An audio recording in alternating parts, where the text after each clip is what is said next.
Tu te trouves des points communs avec d'autres endogirls, mais quand même, ce n'est pas tout à fait pareil pour toi. Tu as l'impression que tu es seule à vivre cette histoire de maladie parce que tes ressentis sont uniques. Tu penses que les solutions qui existent ne fonctionnent pas pour toi parce que tu vis la maladie différemment.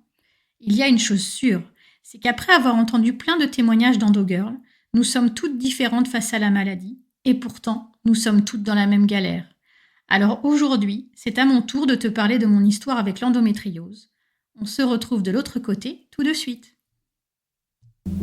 Bienvenue sur le podcast L'endométriose au quotidien, un podcast dédié aux femmes qui veulent améliorer leur vie avec l'endométriose. Ici, tu trouveras des propositions, des informations, des partages pour que tu puisses vivre avec plus de liberté chaque jour. Ce podcast est une source pour t'encourager à prendre en main ta santé et ne pas laisser la maladie décider à ta place, pour aller de l'avant et vivre pleinement ta vie avec joie et légèreté.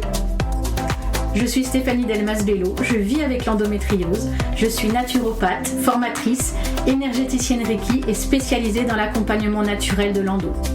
Je te dis à tout de suite dans l'épisode et bonne écoute. Hello, je suis ravie de te retrouver ici pour le deuxième épisode du podcast de l'endométriose au quotidien. Aujourd'hui, je vais te raconter mon vécu avec l'endométriose, les douleurs, l'attente, l'acceptation. Et si je t'en parle dans cet épisode, c'est que j'ai le souhait de libérer la parole sur la maladie et sur la façon dont chacune nous la vivons. Car en parler, c'est déjà se libérer du poids de l'histoire, des émotions, du passé, du jugement. Je t'invite toi aussi à mettre des mots sur l'endo. Alors je sais, souvent ce n'est pas facile, parce qu'on n'ose pas, mais aussi parce qu'on a entendu tellement de fois « Oh là là, encore celle-là avec ses histoires » et j'en passe.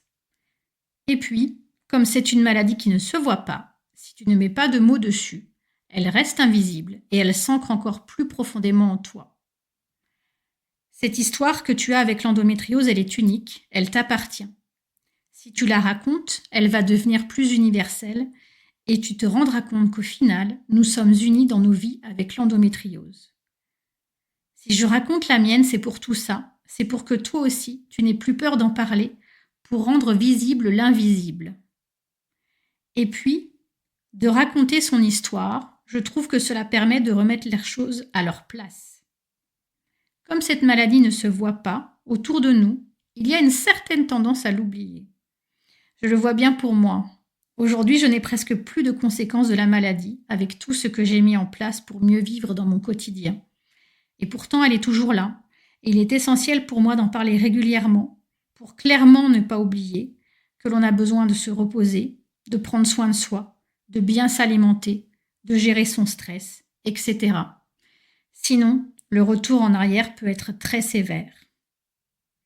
Je trouve, quand j'en parle, que la maladie est remise sur une perspective réelle. Ce que je veux dire par là, c'est que on s'habitue à la maladie au point de ne plus se rendre compte de tous les efforts qu'on peut faire pour en sortir et avoir une vie agréable malgré tout. Parfois, j'oublie les douleurs, les passages aux urgences, l'opération, la douleur encore, le regard des proches qui ne peuvent rien faire, les soirées annulées, la discipline pour l'hygiène de vie. Mettre encore des mots sur ce que j'ai vécu me permet de me dire que ce n'est pas rien quand même. Les mots rappellent notre grande force d'avoir à supporter tout cela. Ils nous rappellent notre résilience. Ces mots donnent du courage quand on n'en a plus, parce que cette histoire avec l'endo, elle est réelle, elle est vécue au jour le jour. Et non, ma bonne dame, ce n'est pas que dans votre tête. Les mots servent aussi à ça. Allez, je te raconte mon histoire avec l'endo. Elle a finalement commencé très jeune, même si je l'ai réalisée bien plus tard. Parce qu'à l'époque, avoir ses règles et avoir mal, c'était normal. C'est toujours un peu vrai aujourd'hui. Du plus loin que je me souvienne, j'ai toujours eu des douleurs de règles très fortes. Je rentrais à la maison tous les mois, et puis le temps a passé. J'ai fait avec, comme beaucoup d'entre nous. J'ai eu mes règles très jeune, à peine 11 ans. Puis un peu plus tard, j'ai été mise sous pilule. Le Graal à l'époque, c'était très confort. Les douleurs se sont estompées sans disparaître complètement, mais c'était déjà top par rapport à ce que je vivais tous les mois. À ce moment-là, on ne nous expliquait pas vraiment les enjeux santé d'une prise au long terme d'hormones.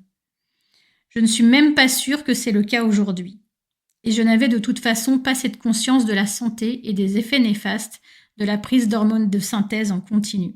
J'ai donc pris la pilule longtemps, de mes 15 ans à mes plus de 30 ans. J'ai arrêté quand j'ai voulu avoir des enfants. Et mes enfants sont arrivés sans difficulté, puis re-hormones avec un stérilet hormonal et les études de naturo qui passent par là. Je prends conscience que je n'ai plus envie de me shooter aux hormones, ce sera un stérilet au cuivre que je retire quelques années plus tard pour cause de règles très hémorragiques. J'ai 40 ans. Je prends alors en main ma contraception de manière naturelle et il est vrai un peu au feeling.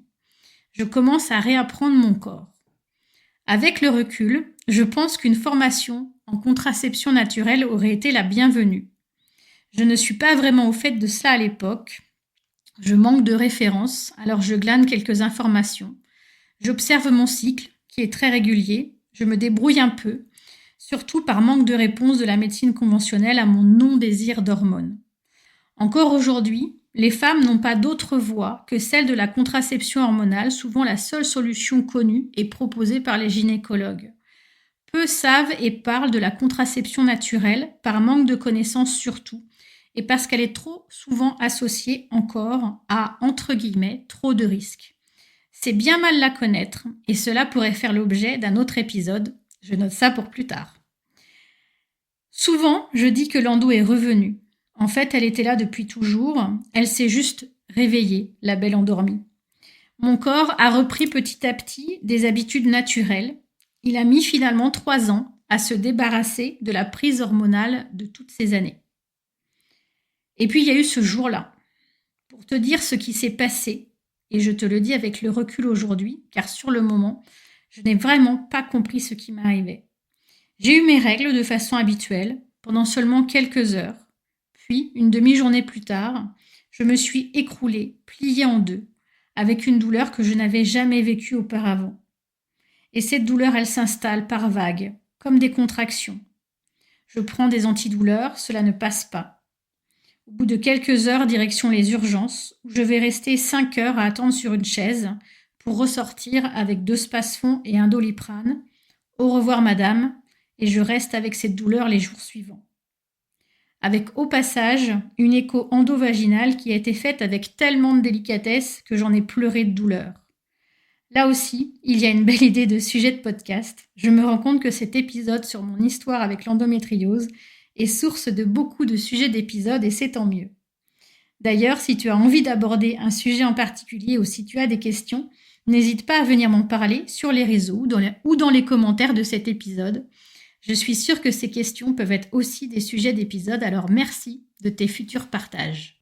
Ce premier cycle douloureux m'a tellement surprise par sa soudaineté et son intensité que sur le moment, j'ai pensé que je faisais une fausse couche. Les examens sanguins faits aux urgences gynécologiques me diront que non. Il reste, lorsque la crise s'arrête, beaucoup de questions et peu de réponses. Je me souviens d'avoir pensé que c'était un épisode isolé, sauf que, le cycle suivant, idem, tout recommence.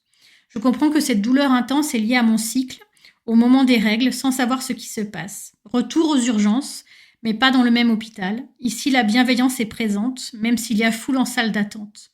Je passe par des antidouleurs plus forts, que je ne vais pas supporter d'ailleurs, et je suis hospitalisée afin de chercher la cause de ces douleurs.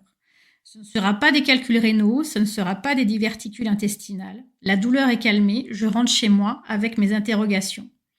Je prends la décision de faire des recherches et de trouver un professionnel compétent et à l'écoute. Ah oui, je ne te l'ai pas dit, la visite avec le gynécologue de l'hôpital a été lunaire, stratosphérique, irréelle. Aucune écoute, 6 minutes chrono, examen compris, une prescription de pilules pour ovulation douloureuse, alors que j'avais indiqué ne pas vouloir d'hormones par choix. Encore un nouveau sujet. Tout se rapproche de douleurs en rapport avec mon cycle. Je trouve un gynécologue à l'écoute qui reprend tout depuis le début et qui veut explorer la piste de l'endométriose pour pouvoir l'exclure. Il pense, et moi aussi, que cela ne peut pas être cela au vu de l'examen clinique, de mon âge et de la non-difficulté à avoir mes enfants. J'apprendrai plus tard que si l'endométriose est la première cause d'infertilité chez les femmes, elle concerne 30% des femmes atteintes. Je prends le parcours classique des examens, échographie pelvienne sur laquelle rien n'est visible, puis IRM quelques mois plus tard. Tu le sais, hein, on n'est pas prioritaire sur ces examens parce qu'on ne va pas mourir. Hein. À l'IRM, quelques lésions sont visibles, pas très importantes, mais disséminées là où j'ai mal. Le diagnostic est tombé, endométriose. Vont suivre des mois d'essais de traitement de la douleur et de l'inflammation. Je fais le choix de ne pas avoir de traitement hormonal. Parfois, la douleur est tellement forte que je retourne aux urgences.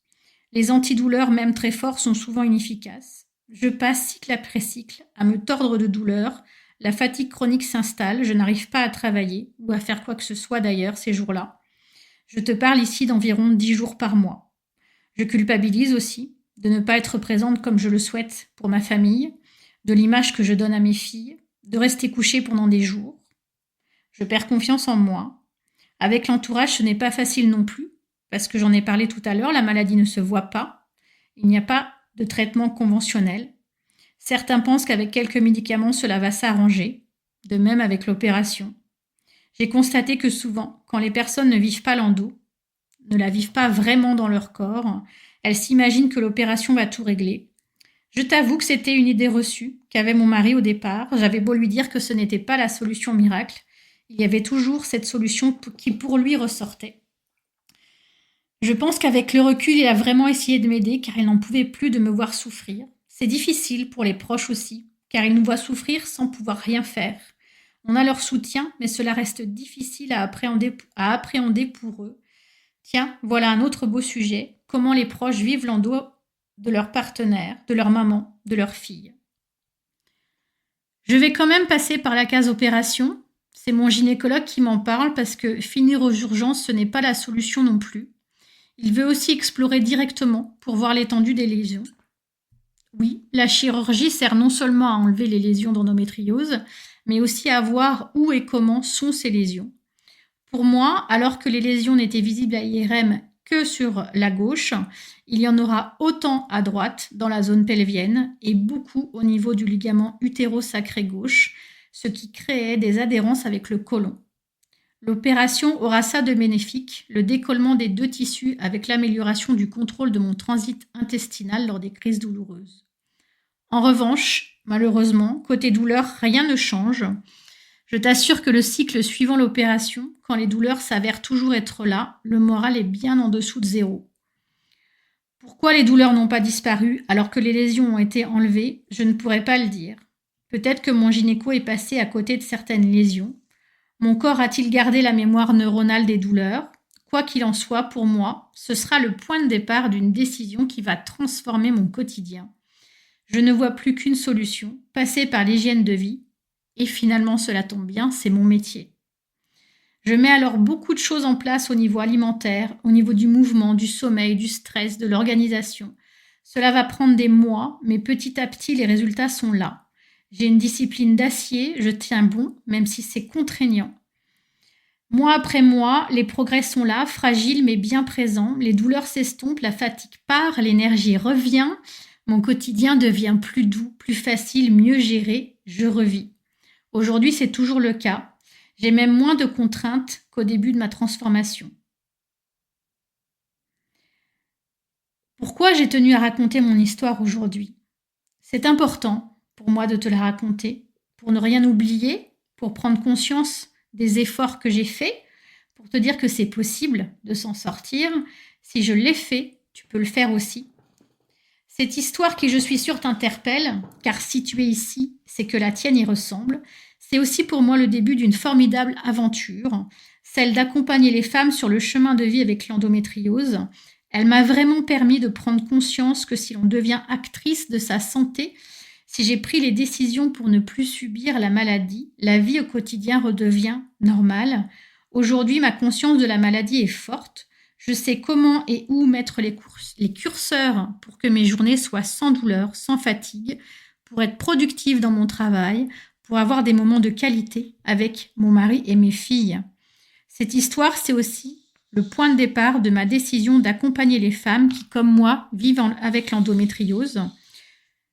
Je l'ai fait au départ avec un rythme de consultation naturo classique. Aujourd'hui, je crée un programme spécifique d'accompagnement sur 6 mois pour pouvoir partager encore plus des solutions adaptables à chacune et pour aider encore plus les femmes. Ce programme, il s'appelle Agendo et il arrive très bientôt.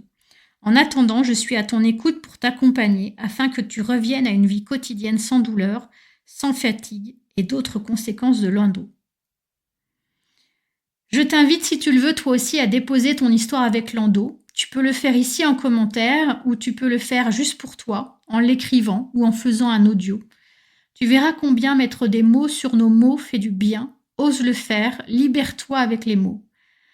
Si cet épisode t'a plu, n'hésite pas à venir me le dire en commentaire et à mettre 5 étoiles sur le podcast. Si tu penses qu'il pourrait intéresser ou aider quelqu'un, partage-le. Et si tu souhaites que j'aborde un sujet spécifique concernant l'endométriose, viens me le dire. Merci de m'avoir écouté. Je te donne rendez-vous dans 15 jours pour un nouvel épisode de l'endométriose au quotidien. Bye bye!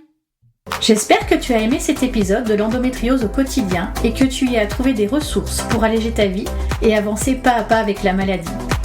Si c'est le cas, je t'invite à mettre 5 étoiles à l'épisode et à le partager autour de toi. Tu peux aussi me laisser un commentaire auquel je répondrai avec plaisir. Et si tu veux encore plus d'informations, je te propose de me retrouver sur les réseaux, Facebook, Instagram et à t'abonner à mon infolettre. Tu trouveras toutes les informations sur mon site www.naturocap.fr. Je mets le lien dans la description. On se retrouve très vite pour un nouvel épisode. Bye bye!